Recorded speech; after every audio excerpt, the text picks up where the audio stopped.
রাজার বাড়ির সিংহদরজার পাশে লোহার খাঁচার একটা মস্ত বাঘ ছিল। রাজার বাড়ির সামনে দিয়ে যত লোক যাওয়া আসা করত, বাঘ হাত জেয়ার করে তাদের সকলকেই বলত, একটিবার খাঁচার দরজাটা খুলে দাও না দাদা। শুনে তারা বলত, তা বই কি, দরজাটা খুলে দিই আর তুমি আমাদের ঘাড় ভাঙো।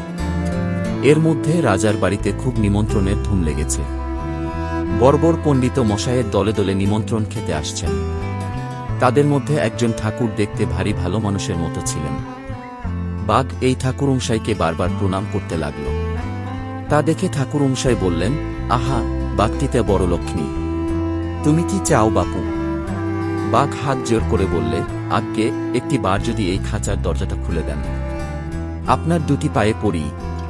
ঠাকুরমশাই কিনা বড্ড ভালো মানুষ ছিলেন, তাই তিনি বাঘের কথায় তাড়াতাড়ি খাঁচার দরজা খুলে দিলেন।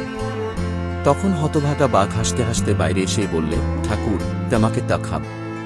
আর কেউ হলে হয়তো ছুটে পালাত, কিন্তু এই ঠাকুরটি ছুটতে জানতেন না। তিনি ভারী ব্যস্ত হয়ে বললেন, এমন কথা তো কখনো শুনিনি। আমি তো আমার এত উপকার করলাম, আর তুমি বলছো কিনা আমাকে খাবে? এমন কাজ কি কেউ কখনো করে? বাঘ বললে, করে বই কি ঠাকুর, সকলেই তা করে থাকে। ঠাকুরমশাই বললেন, তা কখনোই নয়। চলো দেখি তিনজন সাক্ষীকে জিজ্ঞেস করি, তারা কি বলে। বাঘ বললে, আচ্ছা চলুন। আপনি যা বলছেন, সাক্ষীরা যদি তাই বলে, আমি আপনাকে ছেড়ে দিয়ে চলে যাব। আর যদি তারা আমার কথা ঠিক, তবে আপনাকে ধরে খাব। সাক্ষী খুঁজতে দুজনে মাঠে গেলেন। দুই ক্ষেতের মাঝখানে খানিকটা মাটি উঁচু রেখে চাষিরা একটি ছেয়াত পথের মতন করে দেয়, তাকে বলে আল। ঠাকুরমশাই সেই আল দেখিয়ে বললেন, এই আমার একজন সাক্ষী। বাঘ বললে, আচ্ছা, ওকে জিজ্ঞেস করুন, ও কি বলে। ঠাকুরমশাই তখন জিজ্ঞেস করলেন, ওহে বাপু আল, তুমি বল দেখি, আমি যদি কারে ভালো করি, সে কি উল্টে আমার মন্দ করে? আল বললে, করে বই কি ঠাকুর, এই আমাকে দিয়ে দেখুন না। দুই চাষার ক্ষেতের মাঝখানে আমি থাকি, তাতে তাদের কত উপকার হয়। একজনের জমি আর একজন নিয়ে যেতে পারে না, একজনের ক্ষেতের জল আর একজনের ক্ষেতে চলে যায় না। আমি তাদের এত উপকার করি, তবু হতভাগারা লাঙ্গল দিয়ে আমাকেই কেটে তাদের ক্ষেত বাড়িয়ে নেয়। বাঘ বললে, শুনলেন, তা ঠাকুরমশাই, ভালো করলে তার মন্দ কেউ করে কিনা? ঠাকুরমশাই বললেন, রোসা, আমার তো আরো দুজন সাক্ষী আছে। বাঘ বললে, আচ্ছা চলুন। মাঠের মাঝখানে একটা বটগাছ ছিল। ঠাকুরমশাই তাকে দেখিয়ে বললেন, ওই আমার আর একজন সাক্ষী। বাঘ বললে, আচ্ছা, ওকে জিজ্ঞেস করুন, দেখি ও কি বলে। ঠাকুরমশাই বললেন, বাপু বটগাছ, তোমার তো অনেক বয়স হয়েছে, অনেক দেখেছ শুনেছ, বল দেখি, উপকার যে করে তার অপকার কি কেউ করে? বটগাছ বললে, তাই তো লোক আগে করে। ওই ল্যাবগুলো আমার ছায়ায় বসে ঠান্ডা হয়েছে, আর আমাকেই খুঁচিয়ে আমার আঠা বের করেছে। আবার সেই আঠা রাখবার জন্যে আমারই পাতা ছিঁড়ছে। তারপর ওই দেখুন, আমার ডালটা ভেঙে নিয়ে চলেছে। বাঘ বললে, কি ঠাকুরমশাই, ও কি বলছে? তখন ঠাকুরমশাই তো মুশকিলে পড়লেন। আর কি বলবেন, ভেবে ঠিক করতে পারলেন না। এমন সময় সেখান দিয়ে একটা শিয়াল যাচ্ছিল।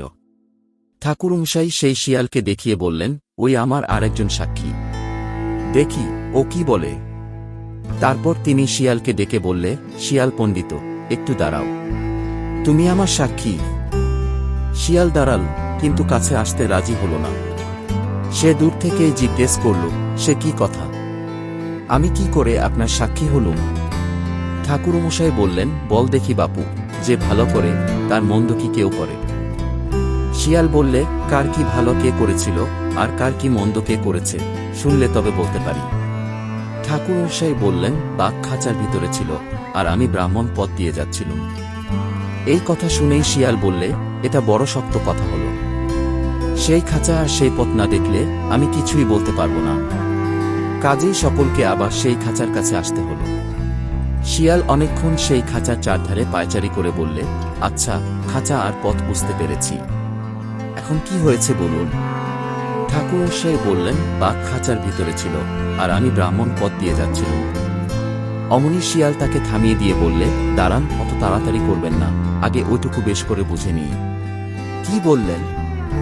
বাঘ আপনার বামুন ছিল, আর পথটা খাঁচার ভিতর দিয়ে যাচ্ছিল।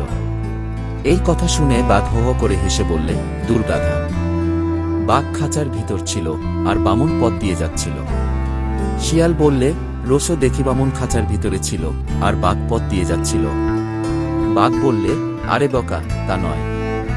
বাঘ খাঁচার ভিতরে ছিল, বামন পথ দিয়ে যাচ্ছিল। শিয়াল বললে, এটা ভারী গোলমালের কথা হলো দেখেছি। আমি কিছুই বুঝতে পারছি না। কি বললে? বাঘ বামনের ভিতরে ছিল, আর খাঁচা পথ দিয়ে যাচ্ছিল। বাঘ বললে, এমন বকা তো আর কোথাও দেখিনি। আরে বাঘ ছিল খাঁচার ভিতরে, আর বামন যাচ্ছিল পথ দিয়ে। তখন শিয়াল মাথা চুলকাতে চুলকাতে বললে, না, অত শক্ত কথা আমি বুঝতে পারবো না। ততক্ষণে বাঘ রেগে গিয়েছে। সে শিয়ালকে এক ধমক দিয়ে বললে, ও কথা বুঝতেই হবে। দেখ, আমি এই খাঁচার ভিতরে ছিলুম দেখেই এমনই করে। বলতে বলতে বাঘ খাঁচার ভিতরে গিয়ে ঢুকল, আর শিয়ালও অমনি খাঁচার দরজা বন্ধ করে হুড়কো এঁটে দিল। তারপর শিয়াল ঠাকুরমশাইকে বলল, ঠাকুরমশাই, এখন আমি সব বুঝতে পেরেছি। আমার সাক্ষ্য যদি শুনতে চান, তবে তা হচ্ছে যে দুষ্ট লোকের উপকার করতে নেই।